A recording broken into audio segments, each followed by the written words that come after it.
Eu orgulho-me de poder dizer que toda a gente nesta sala, e eu consigo dizer isso quase em todo o lado, usa coisas que eu fiz ou em que eu participei. Seja porque usam uma coisa chamada MBWay. E como é que percebeste que havia uma oportunidade aí?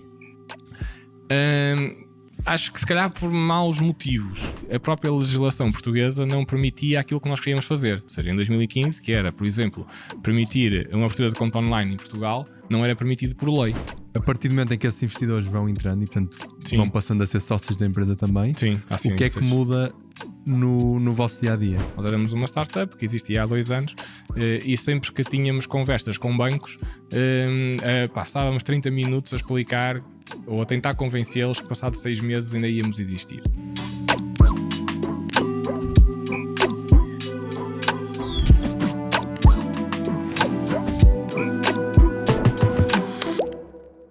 A inteligência artificial está a revolucionar o mundo e tu podes contribuir com a tua ideia. Em Founder Tales já percebemos que construir uma startup é muito difícil, mas a Laika Ventures pode-te ajudar. Como? Validando a tua ideia de AI, construindo MVPs e lançando-te para o mercado com o acompanhamento de founders que já passaram pelo mesmo. Numa primeira fase, o foco é em explorar problemas e mercados até validares a tua ideia sem escreveres uma única linha de código. Se tudo correr bem, a equipa da Laika Ventures ajuda-te com a construção do MVP, o desenvolvimento do teu plano de vendas e ainda te apresenta a potenciais clientes. Quando tiveres pontos para escalar, eles apresentam-te também a potenciais investidores. A Laika Ventures quer ajudar quem, como tu, acredita no impacto positivo desta tecnologia. Portanto, descobre mais em laikaventures.co e tira a tua ideia da gaveta. Vamos para o episódio. Bem-vindos. Já ouvi dizer que o evento está a correr bem, temos aqui muita malta jovem. E este podcast, eu e o Diogo começamos este podcast em 2021 e só para dar um bocadinho de introdução antes de irmos aqui ao nosso convidado.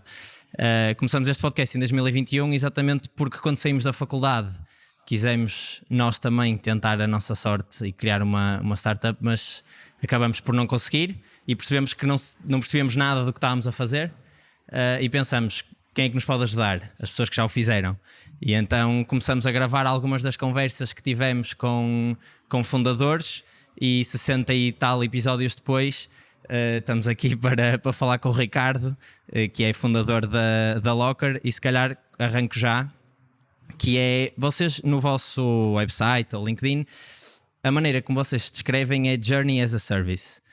E que se calhar é assim, um jargão que não é muito óbvio o que é que vocês fazem. Portanto, se calhar, para começar, o que é que é a Locker, de uma maneira muito simples e sem este jargão. Sim. Boa tarde a todos. Antes de mais, obrigado pelo convite e por me terem aqui a falar um bocadinho sobre a Locker. Journey as a Service. Sim, foi algo que surgiu há 3, 4 anos, numa conversa, e começámos a falar numa lógica de software as a service, do infrastructure as a service, platform as a service, e que nós de alguma forma criávamos Journey as a Service, e depois tínhamos uma tagline que era It's All About Jazz, e depois tínhamos uma música que andava de volta a It's All About Jazz. Nós não somos muito conhecidos, aliás acho que somos até bastante pouco conhecidos, somos uma startup bastante low profile, porque não temos interação com o nosso, enquanto o nosso nome, com vocês ou com o público final, com o end user, embora muito provavelmente muita gente nesta sala, ou quase em todo lado, ou quase em Portugal inteiro, use serviços nossos no seu dia-a-dia. Nós essencialmente trabalhamos com bancos, praticamente todos os bancos em Portugal, com exceção de um, são nossos clientes, e esse o problema está a ser resolvido, por isso brevemente ficará resolvido. E o que nós fazemos é, nós fornecemos aos bancos uma plataforma que eles utilizam para ir buscar as ferramentas que necessitam para migrar serviços que normalmente providenciam no balcão para o mundo digital ou para o seu website. Ou seja, os bancos são obrigados por lei, quer por legislação europeia, quer por legislação nacional, quer por o Banco de Portugal, quer por European Bank Authority, quer pela União Europeia, quer pelo governo português. Há muita legislação que, enquanto instituições bancárias, têm que cumprir, inclusive verificar a identidade dos seus clientes, fazer a componente de validar que os seus fundos vêm de fontes fidedignas, do ponto de vista de branqueamento de capital, do ponto de vista de verificação de identidade e afins. E o que nós fazemos é fornecemos essas ferramentas para que isso possa ser feito online. seja, por norma eles têm essas ferramentas para fazer no mundo físico, com os cartões de cidadão, com a validação que a pessoa está à sua frente, com as assinaturas, e nós fornecemos ferramentas para que isso possa ser feito online, com assinaturas digitais, certificados qualificados, verificações de identidade e tudo aquilo que é necessário para abrir uma conta, para fazer uma autenticação num website, para assinar um documento digital. É aí que nós nos posicionamos. Okay, então há algum ponto no dia-a-dia em que possas especificar que estas pessoas tenham contactado com os vossos serviços? Sim, se alguém já abriu uma conta online em Portugal, há uma grande probabilidade de ter sido feito pela Lockers. Se alguém já assinou um documento digital com um banco, há uma grande probabilidade de ter sido a plataforma da Lockers. Se alguém já fez atualização de dados de cliente, que agora está em voga mais recentemente, há uma grande probabilidade de ter sido feito pela Lockers. Se alguém já fez o simples login em alguns bancos, é a Locker que trata. Ou seja, mas a nossa brand nunca aparece, porque os bancos, para o cliente final, é o banco que faz isso, não é uma empresa que está por trás a fazer esse serviço em nome do banco. Sim. Daí a questão do as a service, ou seja, vocês vendem toda a infraestrutura, todo o software, digamos assim, aos bancos para eles depois implementarem nas suas plataformas. Sim. Porque os bancos não têm equipas de IT se calhar tão capazes de desenvolver isto de raiz, ou não lhes interessa porque não é esse o negócio deles. Sim, é isso. Eu acho que não é uma questão de capacidade, é uma questão de interesse, não é um negócio deles, não é? Um banco é um banco e o trabalho deles é uma componente financeira. A maior parte dos bancos em Portugal e no mundo inteiro têm grandes equipas de IT e têm grandes equipas de segurança, mas o core business deles não é o mundo não é o IT, não é o core business deles, é dinheiro, é a componente financeira. Existem áreas muito específicas e muito especializadas dentro do mundo IT que não lhes compensa de todo os investimentos, os grandes investimentos e avultados investimentos que são necessários para conseguirem cumprir com as legislações que essas áreas requerem. Que nós, por exemplo, fizemos e temos uma série de certificações, quer nacionais, quer internacionais, e para um banco não faz sentido obter esse tipo de certificações para poderem fazer uma verificação de identidade, por exemplo. Ou seja, é mais fácil para eles contratarem empresas como a vossa para fornecerem esses serviços? Sim, existem uma série de áreas que para os bancos, nós só trabalhamos com bancos, mas isto acaba por ser uma verdade que atravessa vários verticais, não se foca apenas no setor bancário. Mas todos os nossos clientes são bancos e só trabalhamos com bancos. Mas existe uma série de áreas em que não compensa às empresas fazerem os investimentos necessários para serem capazes de ter serviços nessas áreas. E aí compensa mais fazer a contratação de empresas que são especializadas em fazer só isso. Não é? Nós só fazemos isso. Não fazemos mais nada. Todos os dias, 24 horas por dia, 365 e mesmo dias por ano. vocês de certeza contratam outros serviços quaisquer, de outras coisas completamente... Sim, e mesmo nós há áreas muito específicas, embora a plataforma seja desenvolvida por nós e todo o IP intelectual da plataforma seja nosso, mas por exemplo, verificação, biometria, ou seja, verificação, reconhecimento facial. Embora a solução de reconhecimento facial seja nossa, okay, foi desenvolvida por nós e é nossa e é mantida por nós, mas os algoritmos que nós usamos, matemáticos, nós não os criamos, não faz sentido. Basta ir à lista do NIST, ver quais são os 4 ou 5 melhores, contactar essas empresas e comprar esses algoritmos e utilizá-los. Okay? Ou seja, há áreas em que não faz sentido estarmos constantemente a reinventar a roda. Já há quem faça e esteja bem feito, vamos reutilizar aquilo que está bem feito e tentar criar algo e tentar criar valor acrescentado em cima de algo que esteja bem feito e vender esse valor acrescentado a outros para quem isso faz sentido. Ok, mas então como é que começou a tua empresa? Qual foi o teu percurso até chegares lá e porquê resolves este problema e não outro qualquer? Sim, bem, o meu percurso já começou há muito tempo. Eu orgulho-me de poder dizer que toda a gente nesta sala, e eu consigo dizer isso quase em todo o lado, usa coisas que eu fiz ou em que eu participei. Seja porque usam uma coisa chamada MBWay, quando eu criei chamava-se MBNet, e depois evoluiu para MBWay. Nós acho que ainda somos do tempo do MBNet. Do MBNet, pronto, essa foi das primeiras coisas que teve a ver com o meu início do percurso profissional na Sociedade Bancária de Serviços. Se calhar alguns mais antigos lembram-se de uma coisa chamada Porta-Moedas Multibanco, que foi das primeiras coisas que eu fiz de pagamentos após sair da universidade. Depois fui um dos criadores de uma empresa chamada Multicert, Dentro da Multicert fui um dos criadores do cartão de cidadão que vocês utilizam. Aliás, eu participei na a última versão do cartão de cidadão que eu participei foi aquela que acabou de ser lançada, por isso participei no passaporte eletrónico, que muitos de vocês também utilizam. Participei em criação de gates e e-gates que vêm nos aeroportos para fazer o transbordo fronteiriço sem terem que interagir com uma pessoa. Ou seja, o meu background vem muito dessa área. Pois, e está totalmente alinhado da parte de identificação com a parte financeira. Portanto, trabalhaste nos dois exatamente. Eu vinha no mundo, trabalhei muito no mundo financeiro, seja na Sociedade Interbancária de Serviços, seja na Multicert, que foram as duas empresas que por onde eu passei e que tiveram um impacto grande naquilo que depois viria a ser o meu futuro enquanto profissional. E na Cibes muita componente financeira, pagamentos e afins, e depois na Multicert muita componente de segurança física naquela altura, não é? De identidade física, e depois mais tarde como correlacionar estes dois mundos, não é? Como correlacionar a identidade física e o mundo financeiro, mas na área, no componente digital, que é onde a Locker se situa basicamente. Mas e como é que percebeste que havia uma oportunidade aí? Acho que se calhar por maus motivos, ou seja, cheguei em 2015, 2016, chegas a uma altura da tua carreira profissional em que começas a olhar para trás em tudo o que fizeste e acima de tudo começas a olhar para quem foram as pessoas com quem gostaste de trabalhar no passado. Okay? Quais foram os momentos na tua carreira profissional em que fostes mais feliz? E se calhar aí nessa altura, em alguns convívios com esses teus amigos que foram ficando, começámos a ver, se calhar gostávamos de trabalhar juntos todos outra vez. Ok, bora lá, vamos fazer isso. Vamos criar uma empresa para trabalhar juntos. E só depois é que começamos a pensar no que é que íamos fazer. Mas então não tinha um objetivo, foi só... Nessa altura o objetivo era trabalhar juntos. Okay? Depois a seguir pegamos em todo o conhecimento que tínhamos, o que é que faz sentido criarmos.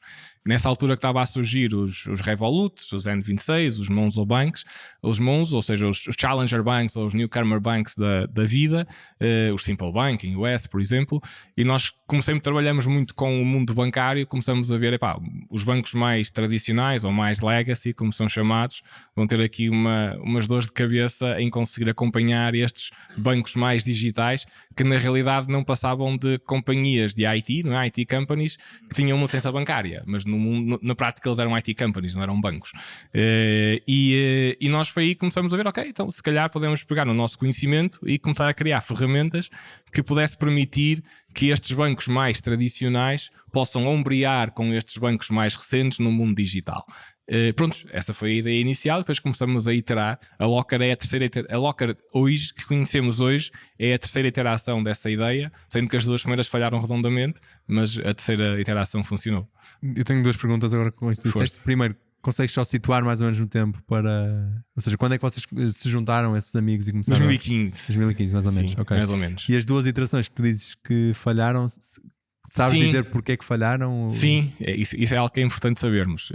Quando nós, a primeira vez que começamos a pensar em criar a Locker, começamos com estas ideias, e a nossa ideia era criar um API aggregator, ou seja, a nossa ideia não era desenvolver tudo de raiz, era basicamente, ok, então nós precisamos de uma plataforma que faça uma série de funcionalidades. Estas funcionalidades certamente já existem no mercado e alguém faz isto melhor que nós, por isso não vamos estar aqui a reinventar a roda, vamos só ao mercado ver quem são os melhores daquilo que nós precisamos, fazer parcerias com eles e vamos revender isto como se fosse tudo junto numa plataforma única, ok?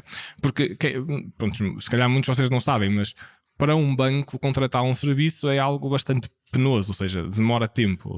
Há muitas regras que têm que cumprir, há a validação de fornecedor, há a parte de procurement, há toda a parte de validação de que esse serviço é possível ser integrado com o banco, cumpre com uma série de normas de segurança. Por isso, contratarem um serviço a uma empresa é algo que num banco pode demorar 6 a 12 meses a correr bem. Ora, se criares um canal digital, precisar de contratar 10 serviços diferentes a 10 empresas diferentes, isto vai demorar anos, okay? Até eles conseguirem contratar. E depois têm que arranjar quem consiga. Agora já contratamos o serviço, agora como é que montamos isto, não é? Eu costumo dar muitas vezes o exemplo de que um banco não é capaz de fazer um bolo, não é? Por muito que vocês cheguem lá e digam, olha, estão aqui os ingredientes todos, está aqui a receita, só têm que fazer o bolo. Pronto, eles vão demorar 1 ano em reuniões para decidir quem vai fazer o bolo, que bolo é que vamos fazer, quanto é que vamos gastar de cada ingrediente, quem é que pode comer o bolo, quem é que não pode comer o bolo. Ou seja, vocês têm que entregar o bolo já feito e mesmo assim eles vão ter dificuldade em comê-lo porque vão ter que fazer reuniões para decidir quem é que vai comer e coisas desse género. São entidades muito grandes e é difícil essas coisas acontecer. E com muita burocracia também. Com muita burocracia, é normal. Estamos a falar de entidades que têm milhares de colaboradores, com dezenas de departamentos, e é difícil que todos os astros se alinhem para que as coisas funcionem. Bem, nós sabíamos isso, né? Trabalhamos no mundo bancário, sabíamos isso. Ok, se nós conseguimos, a nossa mais-valia nessa primeira fase era apenas e só: vamos entregar uma solução debaixo de um chapéu único. Até pode nem ser nosso, mas sendo o chapéu único, isto já vai simplificar muito para os bancos. Pronto, começamos alguns processos de procurement e começaram a ter muitas perguntas de como é que a solução funcionava, onde é que os dados eram armazenados, como é que interagíamos, quais eram os tipos de mecanismos de segurança que utilizavam e afins. E muitas destas perguntas, como as soluções não eram nossas, nós tínhamos de fazer forward para os nossos parceiros, para eles nos darem as perguntas. Nós passámos as perguntas aos bancos. E nós começamos a receber muitas respostas cinzentas, okay? E nós próprios não confiávamos nas respostas que recebíamos. Estavam vocês a sofrer a parte de fazer o bolo. Exatamente. E depois também tínhamos dificuldade, ou seja, se nós não acreditávamos nas respostas que nos eram dadas, e às vezes nós fazíamos análise de segurança e víamos que a resposta não era verdade, ou seja, aquilo que nos diziam era diferente daquilo que acontecia na prática, nós não sentíamos confiança em passar isso para os nossos clientes. Pronto. E então aí foi o primeiro fail, dizendo, ok, isto não funciona, vamos eliminar as parcerias e vamos nós criar a plataforma com o nosso próprio IP. Vamos criar tudo para sabermos tudo o que a plataforma faz, para podermos responder bem, não quer dizer que para podermos responder de forma coerente aos nossos clientes. Eles podiam gostar ou não das respostas, mas pelo menos nós sabíamos que aquilo que estávamos a responder era verdade. Pronto, e esta foi a primeira e funcionou bem. Começamos a fazer a delivery dessa segunda plataforma aos clientes e estava tudo a correr bem, mas depois vimos que grandes instituições normalmente não sabem trabalhar com APIs, ou seja... APIs, só para se calhar aqui malta que não é de tecnologia, o que é que significa? Sim, APIs basicamente são pontos de contacto, ou seja, é quase como, mais uma vez, nós conseguíamos fornecer os ingredientes, nós fornecíamos a receita, mas pedíamos ao banco para fazer o bolo, ou seja, agora façam o bolo. E eles não conseguiam, ou seja, eles não conseguiam juntar os ingredientes exatamente, da forma eles certa. Tinham grande dificuldade em fazer isso, não é? Porque lá está, as situações muito grandes, muita burocracia, era difícil isto acontecer. E foi aí quando nós começamos a olhar e começamos a ver, ok, então se nós entregássemos isto como se fosse uma jornada, ok, como se fosse um end-to-end approach, ou seja, a partir do momento em que a pessoa clica no botão quer ser cliente do banco, até ao momento em que recebe o e-mail a dizer bem-vindo, é cliente do banco A, tudo é feito por nós. Nós tratamos de tudo. O banco faz um redirect para nós, ou seja, quando a pessoa clica no botão, ela envia a pessoa para nós fazemos todo o processo, todos os passinhos que têm que ser feitos, todas as validações, tudo, e devolvemos ao banco, olha, está aqui, é esta pessoa, este é o dossiê, este é os documentos que ele assinou, pode-lhe atribuir um IBAN. Pronto, e a partir daí, esta foi a terceira iteração, que é a que existe hoje, que é a Locker, e a partir daí as coisas começaram a funcionar muito melhor e tudo começou a fluir muito mais rapidamente. Chegamos ao nosso momento Like a Ventures. Estamos a gravar noutro sítio e sem o convidado, porque como o episódio foi live, não podemos gravar isto lá na altura. E em todos os episódios vai haver um momento que é patrocinado pelo Like a Ventures, em que vamos fazer um desafio ou uma pergunta ao convidado. Neste caso vou fazer ao Diogo. E a pergunta é: 3 ferramentas que tu uses no teu dia-a-dia que são essenciais e que tenham alguma coisa ou alguma feature da AI. Álvaro, antes de mais, queria dizer que é um prazer estar nesta cadeira. 3 ferramentas que eu uso no meu dia-a-dia com AI. Se vale um shameless plug, a primeira é o PostaPod, que é a ferramenta que nós estamos a construir que converte artigos em podcasts. Uma já está. 2 que sejam óbvias que usem AI. Sim, que tenham... Posso sugerir dizer que eles... É óbvio que uso a Netflix e que uso o Spotify com recommending systems. Estás a dizer que uso no trabalho? Sim, Tem que usar no trabalho. Quer dizer, se calhar usas Netflix no trabalho. Não sei se uso 3 ferramentas com AI no trabalho sem ser ChatGPT. Tenho muitas conversas com o ChatGPT. Portanto, gastei já esse trunfo. Fica-me a faltar uma. Sim. Diz-me 30 perguntas antes para eu me poder preparar. Em que é que eu uso mais? Há alguma óbvia que eu me esteja a esquecer? Não sei. Tu usas 3 ferramentas diferentes. Se estás à espera que eu diga que usa Rose, não uso. Qual é que seria a terceira? Vou virar a pergunta para ti. Pronto, eu uso a Rose. Não sei se usas o Notion, o AI do Notion. Não uso porque se paga. Portanto, quando é preciso usar, vou ao ChatGPT, mas colo no Notion. Ok. Não sei. Foste ambicioso com essa terceira. Deixei. Mas pronto, fica para casa. Quem se lembrar de uma terceira ferramenta que usei no trabalho com AI, podem pôr nos comentários. Ok, e se vocês também querem construir ferramentas para dar mais ferramentas para o Diogo usar no dia a dia, vejam como é que a Like a Ventures vos pode ajudar a transformar a vossa ideia de AI num produto e numa startup com sucesso. Vão a likeaventures.co ou ao link que está na descrição e contactem-nos. Eu quero voltar um bocadinho atrás àquela parte dos bancos, principalmente dos new banks ou new challenger banks. Não, eu acho que o mais conhecido, pelo menos, deve ser o Revolut. Muita gente aqui deve ter conta no Revolut. E aquilo cria-se uma conta num instante, muito diferente, ou era muito diferente dos bancos tradicionais na altura. Eu lembro-me, na altura, criei a minha conta de Revolut em 2018, 2019, porque eu ia de Erasmus e dava-me jeito de ter um cartão que dava para pagar em várias moedas diferentes. Sem comissões. Exato. Mas o Revolut, pelo menos na altura, e acho que foi adicionando algumas funcionalidades, muito daquilo é uma maneira de nós carregarmos dinheiro num porta-moedas e pagar. Ou seja, a especialidade do Revolut é criar contas e fazer pagamentos, digamos assim. Eles agora têm ideias de se tornar cada vez mais próximos de um banco tradicional, mas há coisas que ainda não fazem. E há outros bancos que são muito especializados, também destes novos, noutros serviços. Por exemplo, há bancos só para empresas.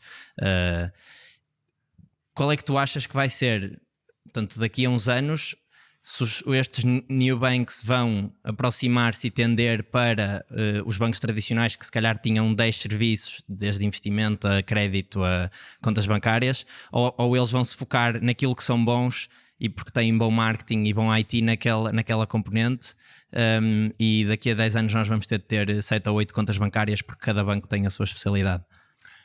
Sim, bem, eu acho que se deviam focar naquilo que são bons. O problema é que isso normalmente não dá dinheiro, não é? Essa é a parte negativa da equação. Eu acho que o mundo bancário, o mundo fintech e o mundo da banca ainda vai sofrer grandes revoluções nos próximos tempos. E eu acho que vai haver nós hoje nós olhamos muito para um banco, sobretudo nós cá em Portugal. Noutros países as coisas já não são tão lineares assim, mas olhamos muito para um banco quase como uma one-stop shop financeira. Okay? Nós olhamos para um banco, uma entidade que tem todos os serviços. Tem todos os serviços, ou seja, tem desde o serviço normal de pagamentos e cartões, seja de débito ou de crédito, tem a conta bancária, tem a conta a prazo associada à conta bancária. Queremos comprar uma casa, podemos fazer um crédito ou uma hipoteca nesse banco. Queremos comprar um carro, podemos fazer um crédito ou uma hipoteca nesse banco. Queremos comprar uma coisa qualquer, podemos fazer um crédito ou uma hipoteca nesse banco. Ou seja, fazemos tudo no mesmo banco. Okay? Por exemplo, nos Estados Unidos já não é bem assim. Okay? Nos Estados Unidos, os grandes bancos, os bancos mais conhecidos, não é? JP Morgan e outros, são bancos de investimento. Tipicamente não emprestam dinheiro. Okay? Se vocês quiserem um banco para fazer um mortgage ou para comprarem uma casa, vão a um banco local, não vão a um desses grandes bancos. Okay? Ou seja, já que as coisas estão mais segmentadas. E eu acho que esse é o caminho. Ou seja, eu acho que com alguma naturalidade os bancos no futuro vão ter que começar a segmentar. Okay? Vão ter que começar a... nós podemos ter bancos, eu acho que no futuro nós vamos ter bancos em que a única coisa que eles fazem é armazenam dinheiro, pronto. Ou seja, são sítios onde o dinheiro é depositado. Não precisam ter outros serviços. Se fizerem bem o serviço de armazenar o dinheiro, já é um bom serviço que prestam aos seus clientes. Okay? E podes ter bancos que são especialistas em fazer créditos para compra de casas, e bancos especialistas a fazer créditos para compras de automóvel, e bancos especialistas para utilização de contas do dia-a-dia, como é um Revolut, não é? Para fazer cartões e pagamentos e afins. Eu acho que a lógica de o banco faz tudo sobretudo com o aparecimento de fintechs que se focam em coisas específicas e tornam tudo muito mais simples, vai começar a ser cada vez mais difícil, e acho que vamos começar a ter segmentação bancária e bancos especialistas em coisas específicas, e isto de ter bancos generalistas, acho que o que não quer dizer que não possa ser o mesmo banco, mas começam a criar outros bancos. Tipo o Santander em Espanha tem o Santander e tem o Open Bank, não é? E o Open Bank é um banco muito mais focado no dia a dia, enquanto que o Santander é o banco mais generalista, como tem na sua globalidade. Por isso eu acho que vai haver aí uma evolução. É óbvio que o Revolut é bastante simples de utilizar. Eu também utilizo já desde a minha conta é de 2015 ou 2014, é logo das primeiras, e tenho conta no Revolut há muitos anos e uso praticamente todos os dias. Mas quanto mais serviços eles queiram ter, mais banco eles vão ser e mais parecidos vão ficar com os bancos generalistas e menos atrativos vão ser do ponto de vista da utilização. E já houve serviços que já existiram na app do Revolut que começou a complicar bastante as coisas e que depois desapareceram precisamente porque começava a assustar de alguma forma os seus utilizadores, porque já estavam a tornar-se a entrar por outras áreas de negócio. Vamos ver. Então, tendo em conta essa realidade que tu acabaste de falar, ou seja, da segmentação dos bancos e ficarem cada vez mais especializados, e partindo do princípio que estes bancos, os challengers, como tu chamas, como o Revolut e assim, à partida, primeiro já partem de um ponto onde já estão especializados, não é? E se calhar até têm mais facilidade em iterar e continuar a trabalhar sobre isso. Quão grande é a ameaça aos bancos generalistas que partem de uma base, como o nome indica, generalista, e vão ter de escolher uma zona para se especificar? Ou seja, a pergunta é: sentes que estão ameaçados os bancos generalistas? Eu acho que não, honestamente. Eu acho que vão demorar mais tempo, se calhar, a chegar ao mundo digital, mas têm chegado. E têm chegado relativamente bem, e nós vimos os números e temos uma visão bastante alargada dos números no mercado nacional, e acho que as coisas estão a correr bastante bem. Por isso eu não acho que haja uma ameaça, okay? Acho que se calhar vai ser mais normal nós termos mais do que uma conta bancária, porque é fácil de ter mais do que uma conta bancária, okay? Se calhar antes não tínhamos, não é? Por exemplo, a maior parte das pessoas a maior parte das pessoas, pelo menos que eu conheça, que têm Revolut, não recebem os seus salários na Revolut, okay? Não só porque se calhar muitas das empresas têm logo dúvidas se nós fornecemos um IBAN da Lituânia para receber o nosso salário, porque querem um IBAN português, as empresas portuguesas querem um IBAN português, as empresas espanholas querem um IBAN espanhol, ou seja, começa a haver logo aí algo, não há nada de ilegal, mas há logo resistência a que as coisas assim aconteçam.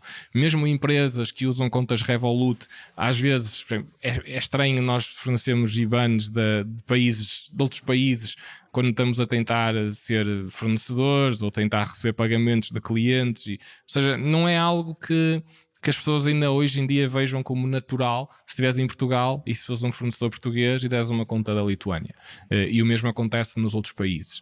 Por isso eu acho que vamos continuar a ter o mais normal é que as pessoas tenham mais do que uma conta, que se calhar usem o banco mais tradicional para receber o seu salário, para fazer os seus créditos, para esta componente financeira, mais financeira, e que usem depois os challenger banks para a componente mais do dia a dia, porque são mais simples de utilizar, porque estão integrados com os Apple Pay, porque estão mais tecnológicos.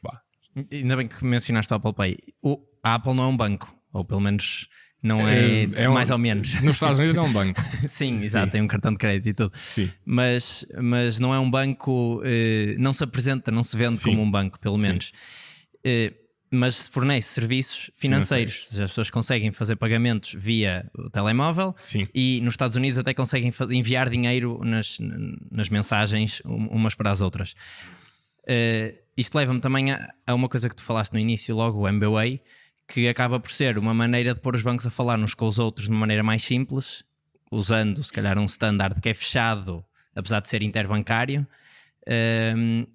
E como é que isto compara com o Revolut, que também tem um standard fechado, no sentido em que enviar contas de Revolut, ou seja, contas dentro da Revolut é fácil, mesmo que seja para outros países, mas a Revolut não está no MBWay.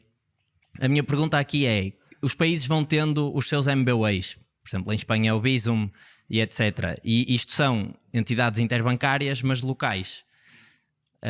E há pouco tempo os bancos aderiram todos ao SPIN, que acaba por ser um MBWay integrado no banco, apesar de as transferências não serem imediatas. Achas que o MBWay, como nós o vemos, vai acabar, ou achas que estas instituições vão se unir todas numa coisa pelo menos pan-europeia e que toque em todos os países? Bem, eu gostava que houvesse algo pan-europeu, até algo mundial e que tocasse em todos os países, mas acho difícil. Também não me parece, não acredito que o MBWay vai acabar. Eu acho que é normal que haja meios de pagamento locais em cada país.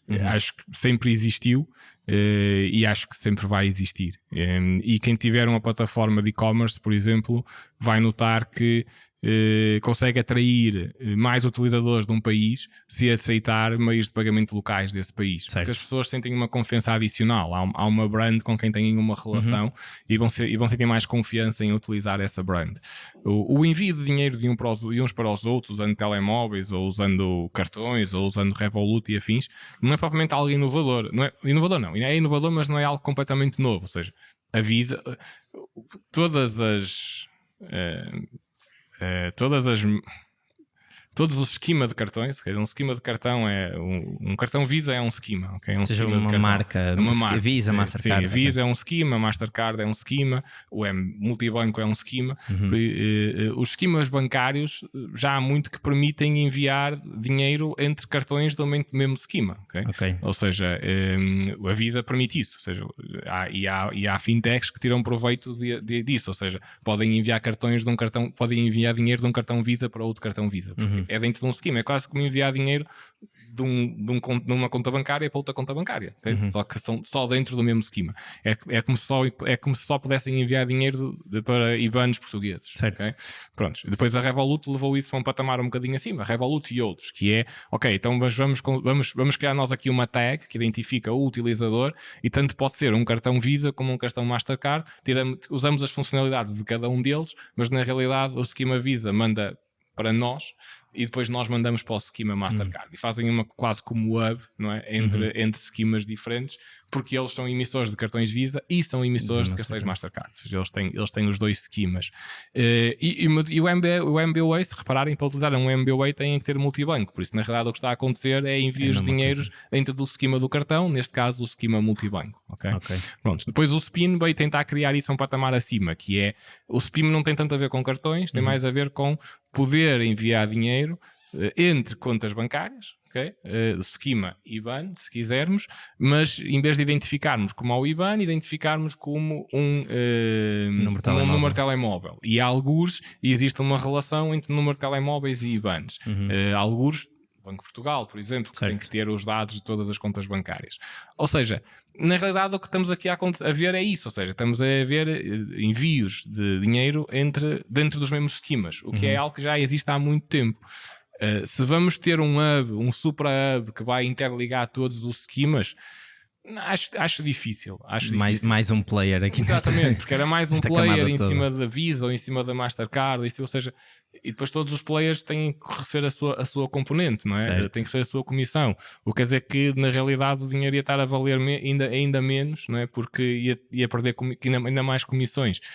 Não sei se um dia mais tarde uma entidade europeia poderá criar uma espécie de um esquema europeu que permita esse facilitismo, mas acho que se vier a existir ainda vai demorar algum tempo. E também não sei se precisamos, não é? Quer dizer, eu sei que um IBAN é difícil de decorar, são bastantes números, mas também não precisamos de os decorar, não é? Quer dizer, só podemos fazer copy-paste deles de um lado para o outro, por isso não é assim uma coisa tão complexa quanto isso. É? Por falar em players, vamos voltar agora à Locker. Portanto, vocês começaram em 2015. E quando começaram nem tinham foco, digamos assim, e depois levantaram a primeira ronda de investimento em 2021, está certo? Não, acho que a primeira foi mais cedo. A primeira ronda de investimento mas ainda houve alguns anos entre o início da empresa e... Sim, nós começamos em 2015. Bem, depois nós na realidade já começámos com de alguma forma um grupo de investidores que chamava-se e chama-se Red Angels, que são investidores numa fase muito inicial, business angels, numa fase em que existe apenas a ideia e ou as pessoas, okay? E por norma investem ou porque a ideia lhes agrada, ou porque gostam daquelas pessoas, ou porque acreditam que aquelas pessoas de alguma forma vão fazer algo bom, ok? Ou positivo para eles, por muito que eles possam não saber muito bem o que é, ok?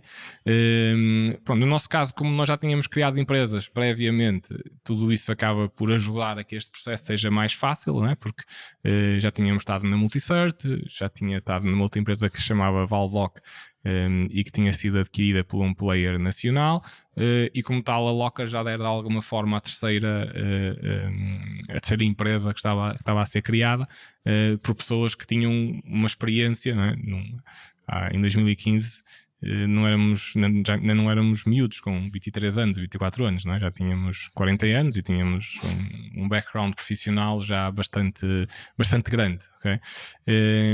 E então foi relativamente, começamos com um business angel com um grupo de business angels que fez um investimento inicial e que permitiu que nós tivéssemos de 2015 a 2017 a fazer estas iterações que eu te falei, de que tivemos falhanços, funcionou, não funcionou, vamos mudar um bocadinho, mais para a esquerda, mais para a direita, mas só chegamos ao mercado em outubro de 2017, se não me engano. Até porque a própria legislação portuguesa não permitia aquilo que nós queríamos fazer. Ou seja, em 2015, que era, por exemplo, permitir uma abertura de conta online em Portugal, não era permitido por lei. Okay? A legislação só foi alterada em 2017, no famoso aviso 5 do Banco de Portugal, que nós fomos uma das empresas que ajudou a criar ou a trazer esta nova modalidade de aberturas de conta à distância, ou a consciencializar que era necessário também em Portugal. Permitimos que houvesse essa possibilidade, porque senão nós, portugueses, estávamos a sofrer de desvantagem desregulatória, não é? Porque outros países podiam atuar em Portugal e os portugueses não podiam ter esse tipo de benefícios. Por isso, só em setembro ou outubro de 2017 é que nós chegamos ao mercado. Não, em julho de 2017 chegamos ao mercado com a nossa plataforma e tivemos o nosso primeiro cliente, que foi um banco, em setembro ou outubro de 2017, e finais de 2017 nós fomos o primeiro ou o segundo player nacional a trabalhar com um banco para aberturas de conta online, na altura com o Banco Big. E quantos é que vocês eram a trabalhar desde 2015 até 2017? No início éramos 3, em 2017, quando tivemos o primeiro cliente, éramos 7, se não me engano. Okay. Portanto, 3 sócios. Sim. Ok. E a minha pergunta agora vem, a partir do momento em que entram, nesse caso, esses business angels e depois mais tarde outros investidores. Para quem não sabe como isto funciona, a empresa à partida era toda tida por vocês os 3. Sim. E eles, ao entrarem com capital, ou seja, darem dinheiro para vocês poderem trabalhar durante esses 2 anos, ficaram com uma parte da empresa. Sim, ficaram com 20% da empresa na altura. Ou seja, o que nós fizemos foi, nós vendemos 20% da empresa, mas na realidade os 20% não vieram para nós. Ou seja, não vieram para nós as ações que eram nossas. A empresa recebeu 20% equivalente ao valor dessas ações, mas era para investir na própria empresa. Ou seja, não tivemos qualquer proveito económico disso, nós, fundadores ou sócios da empresa. Todo o dinheiro entrou na empresa e era para gastar no desenvolvimento e na evolução da empresa. Okay? Nós começamos com um investimento, se não me engano, na casa dos 50 mil euros. Foi o primeiro que nós recebemos para criar a primeira versão da plataforma. Depois, mais tarde, em 2017, fomos ao mercado. Em 2018 começamos a ter vários clientes, vários bancos a falar connosco e não conseguíamos dar resposta, ou seja, não tínhamos pessoas suficientes para dar resposta a tudo aquilo que os nossos clientes estavam a pedir. E foi aí quando nós decidimos fazer a nossa segunda ronda de investimento, ou seja, considerando que a primeira seria pré-seed, a segunda seria seed, e nós aí fizemos um levantamento de 1 ou 1.1 milhões de euros, okay? Junto de players também bastante conhecidos, como a EDP Ventures, do grupo EDP, a Capital, na altura também, basicamente, também por uma percentagem da empresa, ou seja, uma percentagem que eles ficaram, mas o dinheiro entrou todo na empresa para continuarmos a apostar na empresa. Depois o mais conhecido, se calhar, o de 2021, foi quando nós levantamos 8 milhões de euros, precisamente para continuar a crescer a empresa, de outros players, como o grupo Semapa, o Iberis, e pronto, para contratar pessoas e chegar onde chegamos hoje. Aqui a minha pergunta é, a partir do momento em que esses investidores vão entrando e, portanto, Sim. vão passando a ser sócios da empresa também, Sim, o que é acionistas. que muda no vosso dia a dia?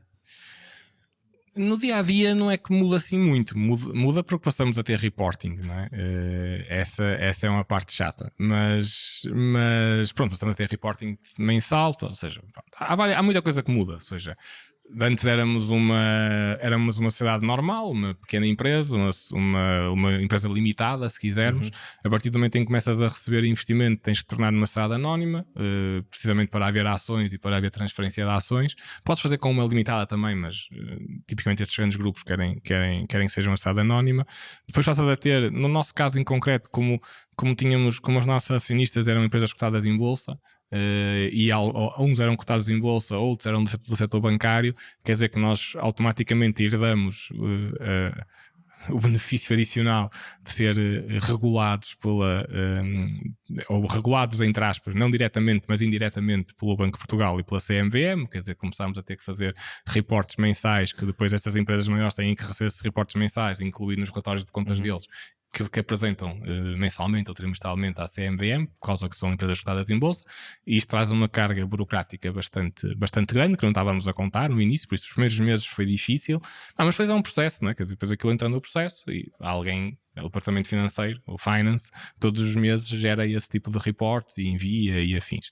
No nosso dia-a-dia não aconteceu, ou seja, nós enquanto founders temos as reuniões do nosso conselho de administração, pronto, passamos a ter outros administradores que não apenas nós, o chamado board e os board members, temos reuniões do conselho de administração, tipicamente trimestrais, embora nós no caso da Locker eu falo com os meus board members com muita regularidade, não falo só trimestralmente, às vezes até falo quase todas as semanas.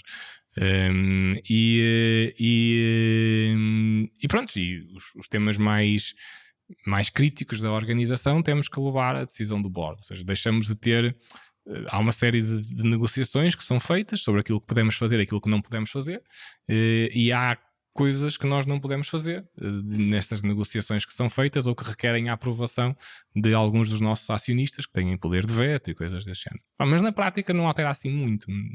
Conseguimos gerir de uma forma bastante muito como nós achamos que devemos gerir a organização, porque na realidade quem percebe do negócio somos nós, não é? Algum exemplo de um tema que tu possas relevar que seja o tipo de temas que tem de ir à decisão do board?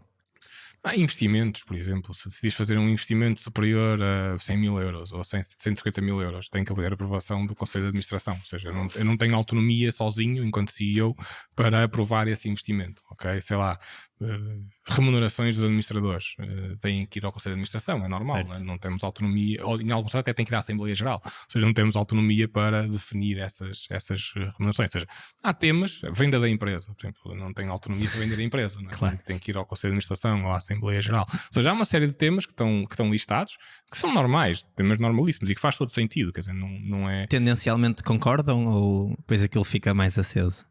Não costuma ficar muito assim. Não, é relativamente pacífico. Ou seja, claro que tens que apresentar as coisas quando é preciso tomar decisões e tens que dar a tua opinião e tens que fundamentar porque é que achas que deve ser A ou B, mas genericamente tendem a concordar com o que tu dizes, não é? Porque ou estão satisfeitos com a tua gestão, ou se não tiverem, também podem te substituir a qualquer instante, não é? Certo. E tendem a concordar porque, lá está, nós somos aqueles que vivemos o dia-a-dia da empresa, não é? Nós somos aqueles que sabemos o que é que a empresa precisa, o que é que a empresa não precisa, por isso não costuma haver temas muito... Pá, há debates, é normal, não é? Nem sempre toda a gente está de acordo, mas pacífico. Do que falaste até agora, o principal motivo para vocês fazerem levantamento de capital, portanto, para irem falar com os investidores e pedirem dinheiro em troca de ações da empresa, foi crescerem o número de... Ou seja, foi fazer recrutamento, pelo menos, se calhar de uma forma assim mais geral, aumentarem a capacidade de produzir mais soluções. Mas...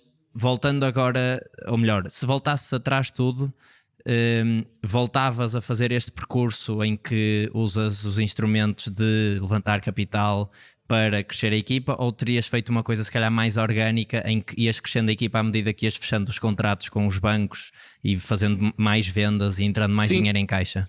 Nós foi um bocadinho isso que fomos fazendo, ou seja, nós sempre fomos muito contidos com os gastos que íamos tendo e sempre fomos fazendo crescer as equipas em função daquilo que era da revenue que tínhamos.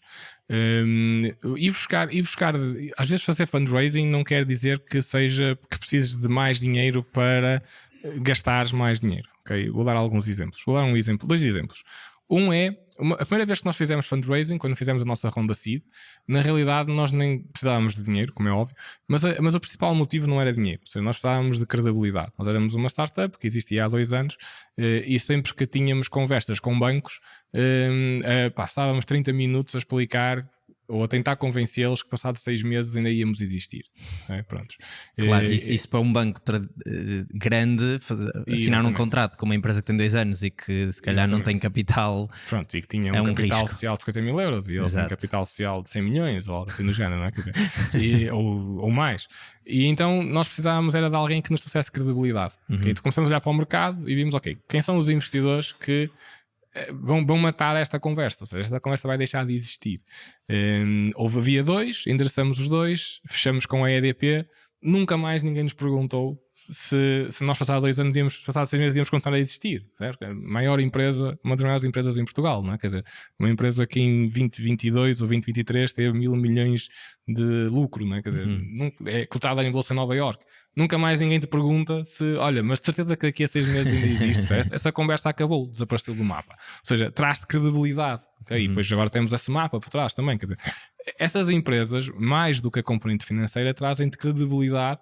Ou seja, trazem o que eu chamo de peace of mind para o teu cliente quando olha para ti, olha para o teu grupo, não é? Para o grupo que te suporta e diz, não há uma issue. Mas isso tem um custo, porque vocês tiveram de vender uma parte da empresa por essa credibilidade. Mas tem um retorno também, não é? Exato. Que é a credibilidade. Se calhar se nós não tivéssemos feito isso, não tínhamos os clientes que temos hoje. Não é? Porque muitos dos clientes, se calhar, tinham olhado para nós quando o Santander olhou para nós. Não é? Quer dizer, o Santander é um dos 20 maiores bancos do mundo.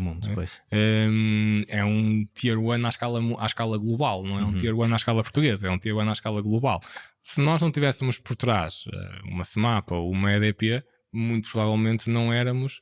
Nós somos um dos poucos fornecedores certificados da Santander Global Brand. Ou seja, nós podemos ser fornecedores de qualquer Santander a nível mundial. Não é só de português, porque somos certificados para ser suppliers da Santander Global Brand. Ou seja, por exemplo, se alguém nos Estados Unidos quiser abrir uma conta no Santander, provavelmente vocês exatamente. podem... Ou seja, se o Santander US quiser um fornecedor e nos quiser contactar, nem sequer tem que fazer procurement de nós outra vez. Já está feito. Pode começar a usar os nossos serviços automaticamente. E isto só... Ou seja, foram estas empresas que nos abriram essas possibilidades. Senão não íamos ser, não é? O Santander Global Brand ou a agência de procurement, que é a Aquamina, ia olhar para nós e ia dizer, o risco é muito alto. Se o risco é muito alto, é muito difícil ser supplier de um banco se tiveres um risco alto. Okay? Claro. E sobretudo ser supplier, como no nosso caso, que somos suppliers de aplicações críticas. Okay? Percebes? Ou seja, somos um supplier no top 20 dos suppliers críticos, nós devemos estar lá alguns no meio dos bancos que são nossos clientes. Por isso, tem que haver uma salvaguarda muito grande de que é uma empresa que vai continuar. Por isso, esse foi um motivo. A componente financeira às vezes não é só para teres mais capacidade de gastar dinheiro, é para teres mais uma vez peace of mind. Ou seja, eu digo muitas vezes isto porque nós vendemos aos nossos clientes peace of mind, eles estão descansados, né? Nós é que temos os problemas todos, é que temos que os resolver e afins, eles entregam-nos aquilo e pronto. Né? E depois tu podes dizer quanto é que estás disposto a pagar para ter peace of mind, não é? Tipicamente estás disposto a pagar muito mais para ter isso do que outras coisas. E nós aí chega uma altura na vida da startup porque tu já deixas de contratar miúdos não vejam isto de mal, mas deixam de contratar miúdos com 22 anos, 23, 24, pensas a contratar miúdos um bocadinho maiores que têm 40 anos, não é? Têm 42 anos, que têm esposa, que têm 2 filhos, que têm casa para pagar, têm carro para pagar, que os filhos andam a estudar. Valorizam mais esse peace of mind. Não só, tu próprio pensas a pensar, eu vou contratar uma pessoa e vou dizer assim, mas olha, Paulo, anda a trabalhar connosco, eu sei que tens filhos e tens despesas e tens uma vida toda, mas eu daqui a 6 meses posso não te conseguir pagar o salário. Okay? Ou seja, isto não funciona, né? Isto funciona quando nós somos jovens e não temos compromissos, isto funciona, é pacífico, né? Daqui a 6 meses se não der, vou para outro sítio qualquer, não há qualquer tipo de problema com isso. Okay? E nós, quando somos jovens, podemos tomar decisões sem estarmos preocupados com as consequências dessas decisões na nossa família, porque normalmente não a temos ainda, não é? E depois temos sempre uns pais que normalmente nos ajudam e se as coisas correrem menos bem e afins. Mas quando começamos a ter família, as coisas já não são assim, não é?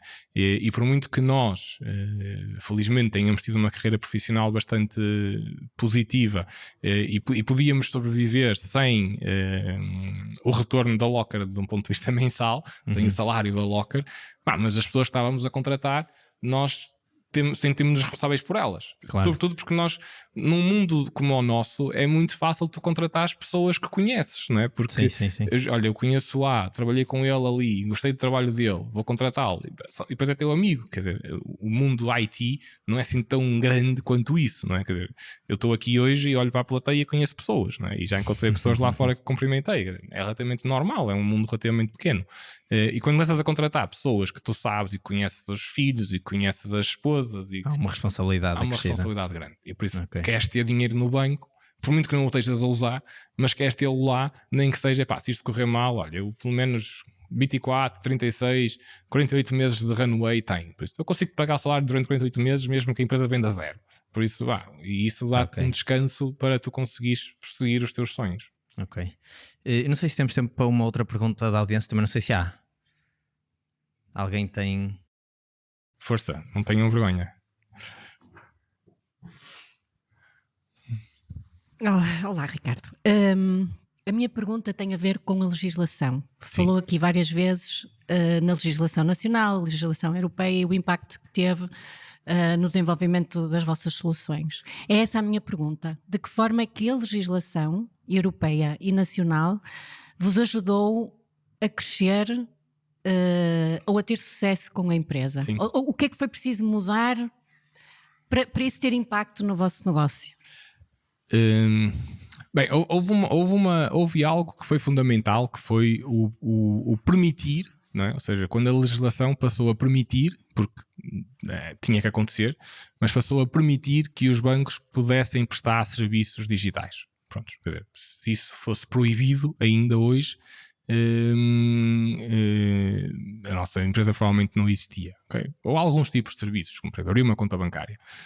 Se vocês falarem com os vossos pais, quer dizer, era impensável abrir uma conta bancária sem ir ao banco, ok?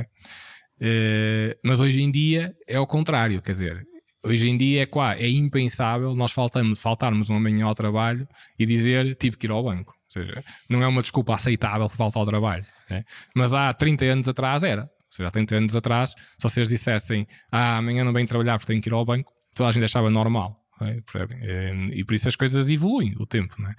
E hoje em dia nós temos que ser capazes de lidar com o banco como lidamos com outra coisa qualquer. Quer dizer, quando estamos no sofá à noite sentados, ou se estivermos aqui e não estivermos a gostar da palestra, ou o que for, devemos conseguir ir ao nosso telemóvel e tratar dos assuntos que temos a tratar nos nossos tempos mortos, porque os nossos tempos não mortos ou devemos usar para trabalhar se for horário de trabalho, ou devemos usar para fins familiares, que hoje em dia também damos muita mais importância do que ao que dávamos se calhar, ou do que era dado se calhar há 30 ou 40 anos atrás, e que está muito mais importância ao balanço entre a vida pessoal e a vida profissional. Por isso a legislação começou a permitir isso, teve que evoluir nesse sentido. E esse foi o primeiro unblock que permitiu que nós existíssemos. A partir daí a legislação passa sempre a ser nossa amiga. Porquê? Porque cada vez mais, não é? Quando tu abres uma porta muito grande, não é? Que foi tudo pode ser feito online, automaticamente começam a aparecer muitas formas de tentar usar essa porta de forma errada. E nós somos aqueles que de alguma forma estão a tentar pôr travão a que isso seja usado de forma errada. E como a criatividade cresce todos os dias e como a legislação começa a apertar cada vez mais para tentar garantir a salvaguarda dos utilizadores finais, e nós somos depois aqueles que implementam ou que ajudam a implementar os fechos das ligeiras portas que a legislação vai trazendo, não é? Sei lá, Agora, por exemplo, a atualização de dados de conta, não é? Ou seja, a maior parte, muitos de nós, se calhar, ou dos mais antigos, abriram conta. Eu abri conta bancária para aí em 94, uma coisa que o valha, e eu acho que o meu banco nunca mais me pediu nada. Não é? Ou seja, eu em 94 podia não ser um terrorista, mas agora podia ser. E tinha a conta bancária na mesma aberta, não é? E conseguia fazer transações bancárias e afins. Ou seja, eles só faziam a validação se eu era um terrorista ou não no momento em que eu abro a conta, depois nunca mais faziam no futuro. Agora não é? Agora dizem, não, isso tem que ser validado todos os anos, ou tem que ser validado de 3 em 3 anos, ou tem que ser validado de 5 em 5 anos, consoante o risco da pessoa. Se for uma pessoa high risk, todos os anos nós temos que fazer uma verificação de identidade. Se for uma pessoa low risk, é de 5 em 5 anos. Se for medium risk, é de 3 em 3 anos. Isso para nós lockers, não é? Imagina que nós fazemos a atualização de dados de conta. É diferente de fazer essa verificação uma vez para toda a vida, para um utilizador final, ou fazer essa validação todos os anos. Não é? Quer dizer, se temos um banco que tenha 1 milhão de clientes ativos, se fizermos todos os anos, são 1 milhão de processos todos os anos. Se cobrarmos 3 euros por cada processo desses, são 3 milhões de euros todos os anos que um banco tem que nos pagar para fazer isso, não é? Se fizer uma vez na vida, pronto, quer dizer, é muito diferente do ponto de vista financeiro. Logo, todas estas alterações que há à legislação, antifraude, anti-spoof, branqueamento de capitais, adverse media, tudo isto que existe e que é cada vez mais e que vai continuar cada vez mais a ser introduzido, para nós são sempre oportunidades, porque isso implica que nós temos, são desafios, temos que evoluir a nossa plataforma, temos que manter as certificações que temos e cada vez temos que cumprir e ser capaz de fazer mais com aquilo que temos, mas conseguindo manter as certificações, depois são oportunidades, porque cada vez temos mais utilização, mais tráfego em cima da plataforma, e como nós cobramos por tráfego, conseguimos cobrar mais quantidade, não mais por cada processo. Mais alguma questão? Eu acho que não sei se temos muito mais tempo. Quanto tempo é que temos ainda? Se for o que está ali no chão, são 7 minutos. Ora, boas tardes. A minha dúvida é, se é que é público, qual é a cota que resta ainda aos founders? Ou se tens um número que mais do que isto não estás disposto a dar mais? É tudo muito subjetivo, ou seja, no nosso caso nós estamos confortáveis ainda, ok? Confortáveis não será 50-50, mas não há de ser muito diferente, okay? Pronto, por isso estamos confortáveis. Mas eu acho que tem muito a ver com aquilo que tu defines, ou seja, eu acho que eu neste momento tenho 2 startups. Okay? Bem, a Locker já não é provavelmente uma startup, okay? Mas a outra tem 3 meses, ou coisa que valha, por isso é uma startup. E tu tens que olhar para elas de formas diferentes. Okay? Por exemplo, na Locker, nós sempre olhamos que o caminho da Locker, sendo uma empresa de tecnologia e que nós queríamos crescer, não há propriamente um limite para a nossa percentagem de deixar de fazer parte. Okay? Ou para a nossa percentagem deixar de fazer sentido, porque este foi o caminho que nós escolhemos. Okay? E se o caminho foi este, que é todos os anos tentares crescer, trabalhar numa empresa de faturação recorrente, ou seja, em que todos os anos tu começas com a faturação, a tua baseline é a faturação do ano anterior, crescer para nível internacional, trabalhar com bancos e querer chegar a um volume de faturação 100 milhões por ano, por exemplo, que é o sonho que toda a gente tem, tens que seguir um caminho de investimento e o caminho do investimento tu tens que estar disposto, todas as rondas que fazes tu vais perder 20% da empresa. Quer dizer que há de chegar a uma altura no tempo que tu vais ter, 5%, ou 3%, ou 2%. Mas é melhor ter 2% numa empresa que vale 1.000 milhões de euros do que ter 50% de uma empresa que vale 10 milhões, não é? Quer dizer, percebes? Ou seja, não existe essa lógica do perder. O controle, tu já perdeste desde que aceitaste o primeiro... O controle da empresa, tu já perdeste desde que aceitaste o primeiro investimento, okay? Porque tu és o CEO, tu geres a empresa no dia-a-dia, mas as decisões críticas já são decididas pelo board e normalmente eles têm direito de veto, por isso tu já perdeste... A parte do controle já foi à vida, não é? Já não é tua, já é tomada num coletivo de pessoas. Claro que tens votos, tens voto de qualidade, mas pronto, também não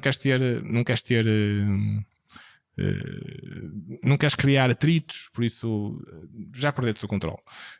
E foi um caminho que seguimos e decidimos seguir esse caminho e estamos a seguir esse caminho e há de ter o seu sucesso, seja porque há de ser comprada, seja porque havemos de chegar à faturação que idealizamos chegar, ou seja porque chegamos a 10 milhões e estamos bem, quer dizer, estamos confortáveis, não há mal nenhum em criar uma empresa que fatura 10 milhões de euros por ano, quer dizer, e se der EBITDA de 5, ótimo, não é? Quer dizer, não há mal nenhum em fazer isso, está ótimo, não é mesmo? Okay? Às vezes muita gente olha para isso como uma coisa negativa, não chegou aos 100, mas tudo bem, quer dizer, faturamos 10, chega, não é? Já temos uma bela vida. Acho que não há mal nenhum nisso, pronto. Por isso, eu acho que não há esse limite. Na Locker não há esse limite. A minha outra startup é diferente. É um hobby meu que eu criei com os meus filhos, que tem a ver com aquilo que eu faço nos meus tempos livres. E aí já é diferente, já é uma coisa diferente, já não estou, é muito mais um lifestyle investment do que outra coisa qualquer. Não estou a tentar chegar a 5 milhões ou 10 ou 15 ou 100 de faturação, não estou tranquilo. Se aquilo daqui a 3 ou 4 anos faturar de 200 mil euros, está porreiro, está ótimo, está fantástico, estamos tranquilos, ok? É muito mais pelo gozo de estarmos a criar algo em conjunto.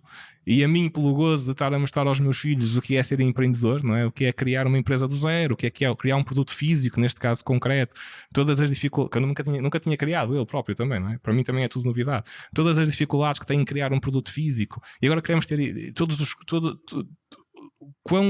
o quão difícil é fazer uma alteração num produto físico, que é uma coisa megalómana. Num produto digital é fácil, não é só alterar uma linha de código. Num produto físico que tem moldes, não, tem que ir ao soldador, tem que alterar, tem que meter na máquina de CNC, depois o molde pesa 1 tonelada, depois é difícil de transportar. Ou seja, e aí já é diferente, ou seja, como é uma empresa que eu olho muito mais para ela como algo que eu gostaria de deixar aos meus filhos, por exemplo, aí já há muito mais headlines, ok? Se calhar nem sei se quero ter investimento, percebes? Por acaso já não posso dizer isso porque já tenho, mas não sei se quero ter mais investimento, percebes? Ou seja, mas não perdi o controle, por exemplo, ou seja, tinha investimento, mas já foi uma coisa diferente. Eu que disse, não, ok, aceito investimento, há de ter o teu retorno se isto correr bem, mas por exemplo, na Locker nós nunca negociámos distribuição de lucros numa lógica de EBITDA positivo, porque isso nem sequer fazia parte dos planos. O plano é crescer e depois logo se vê. Nesta já não, por exemplo, já existe uma negociação, ok, se houver EBITDA positivo, a distribuição de lucros, 50% dos lucros são distribuídos dessa forma e 50% são para reinvestir. Já olhas para as coisas de uma forma diferente, tens um pensamento diferente, por isso tem muito a ver com aquilo que estás a criar. Okay? Se estás a criar uma empresa para ser bem sucedida e ter um exit dentro do teu lifetime, quer dizer que não estás a pensar em deixá-la para ninguém, okay? Muito mais aquilo que a Locker foi feito. Seja que tipo de exit for, não é relevante, ou estás a criar uma empresa, não, é uma empresa que eu quero ter e gostava de a deixar para a geração seguinte, e vais tomar decisões muito diferentes, okay? Na primeira tu não tens tempo, é tudo para ontem. Na segunda, atrasou um mês, pronto, está bem, não faz mal, atrasou um mês, temos tempo, não estamos com pressa. O mindset é muito diferente. Temos tempo para mais uma pergunta só, não sei se alguém tem perguntas.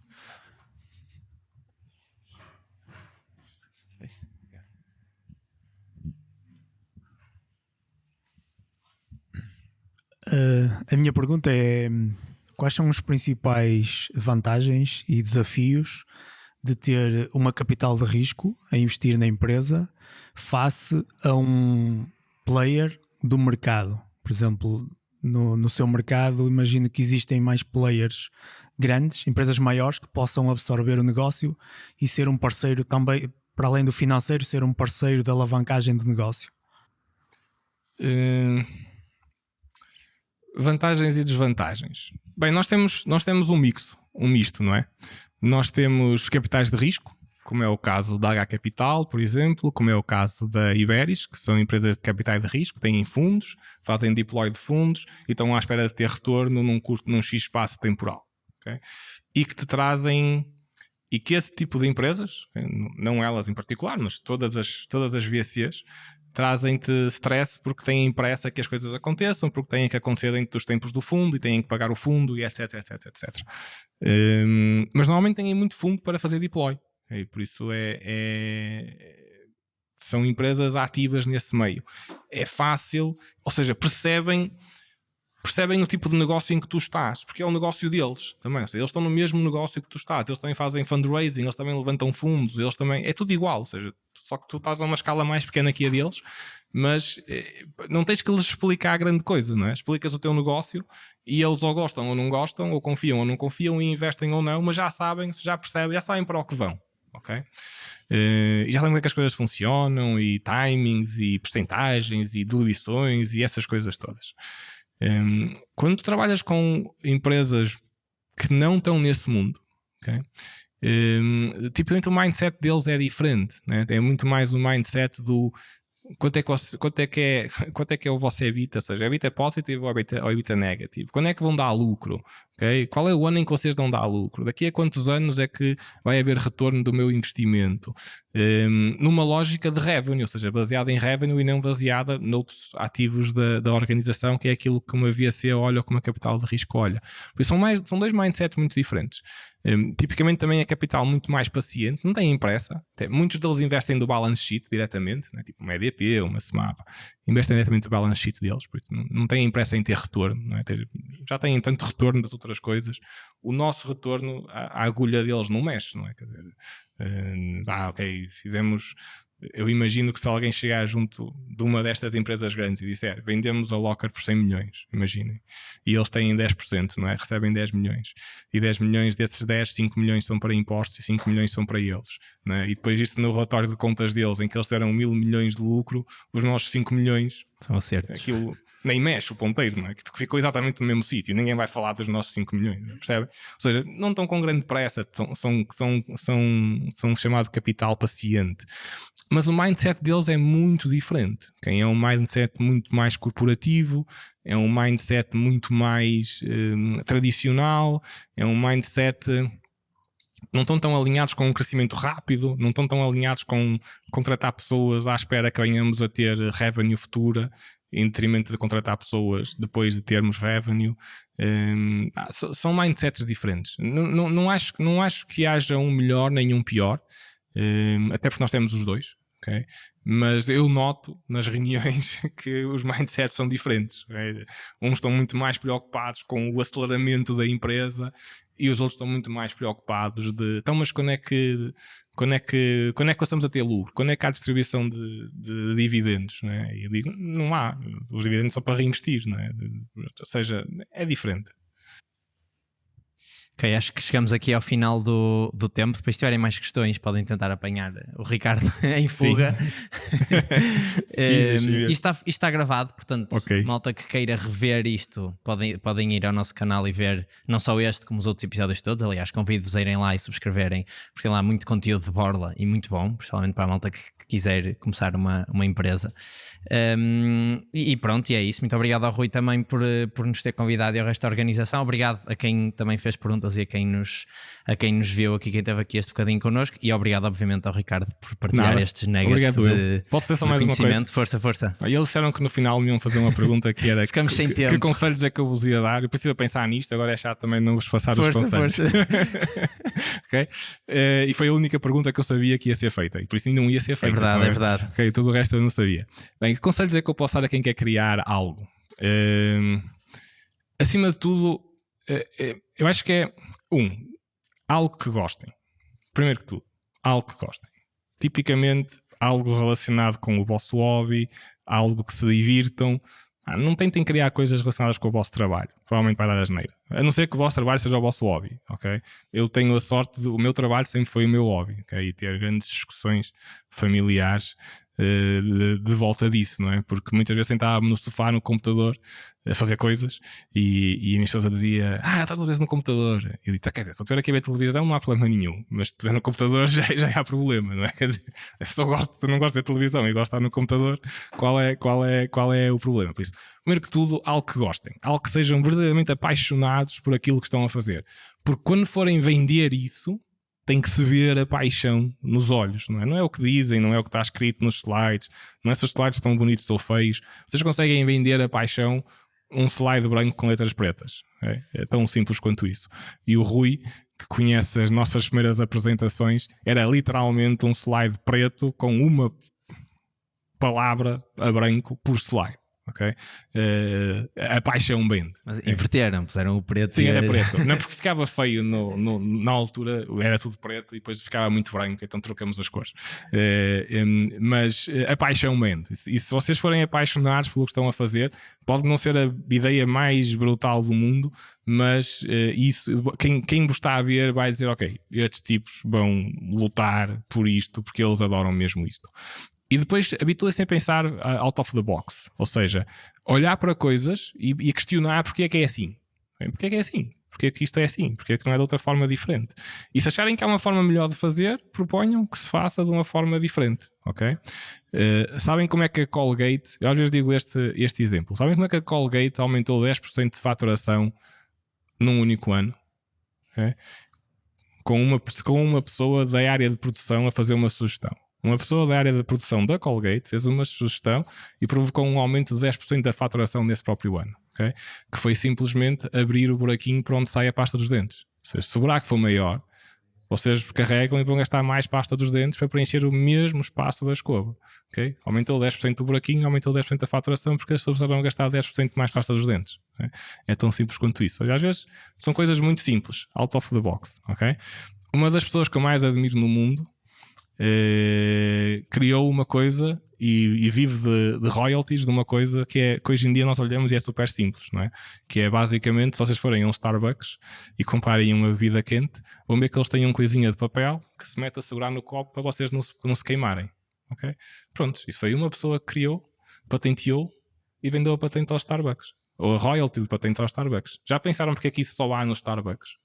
Porque é que não há isso em mais nenhum café no mundo? Porque o Starbucks tem a patente, mais ninguém pode fazer aquilo, a não ser que pague ao Starbucks. Ou neste caso nem é ao Starbucks, o Starbucks está licenciado, paga 1 cêntimo por cada coisinha daqueles ao dono da patente. Por isso façam as contas de quantas coisinhas de papel há de haver, okay? E quanto é que essa pessoa não ganha. Por isso pensem às vezes coisas simples e out of the box é aquilo que vale a pena. Mas acima de tudo, se querem ser empreendedores, têm que ser persistentes e resilientes, okay? Vocês vão receber em média 9 nãos por cada sim. E sempre que recebem um não, têm que pensar que, ok, estou mais um não próximo do próximo sim. Okay? Não têm que ficar chateados por receberem um não. Têm que ficar contentes, já só faltam 8 agora. Okay? E depois já só faltam 7 e assim sucessivamente. E isto acho que é o que faz com que as pessoas tenham verdadeiramente sucesso. Não é propriamente serem melhores que ninguém, nem serem mais inteligentes que ninguém. É uma conjugação de fatores associando paixão, resiliência, persistência e um pensamento diferente dos outros. Ou seja, ver resoluções onde normalmente há problemas. Acho que ainda bem que interrompeste, porque foi uma parte muito boa agora aqui para fechar. Ricardo, mais uma vez obrigado. E obrigado à organização. Já estamos aqui um bocadinho em cima da hora. Portanto, acho que ficamos por aqui. E é isso.